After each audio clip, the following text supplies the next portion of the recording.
जादुई संतरा की कहानी। एक समय की बात है, एक गांव में सोनू नाम का एक छोटा सा लड़का रहता था। उसे घूमने फिरने का और नई चीजें जानने का बड़ा शौक था। एक दिन जब वह जंगल में घूम रहा था तो उसे एक संतरे का जादुई पेड़ दिखाई देता है।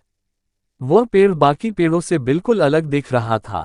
जब सोनू एक संतरे को चखता है तो उसे अपने अंदर भरपूर ऊर्जा महसूस होती है और उसका दिमाग पहले से बहुत तेज हो जाता है।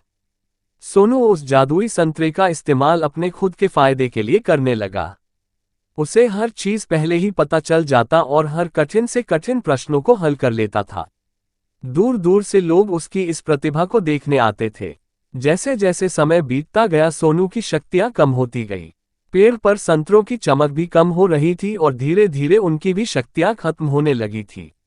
जल्दी ही सोनू को यह एहसास होता है कि वह अपनी खुद की प्रतिभा को नजरअंदाज करते हुए जादुई संतरे की शक्ति पर बहुत ज्यादा निर्भर हो गया है। सोनू को अपनी गलतियों का एहसास होता है और वह जादुई संतरे के पेड़ के पास वापस जाता है। वह अपने लालची स्वभाव के लिए माफी मांगता है और वादा करता है कि अपनी काबिलियत का उपयोग वह अच्छे कामों के लिए करेगा। फिर अचानक से पेड़ के बचे हुए संतरों में वापस चमक आ जाती है।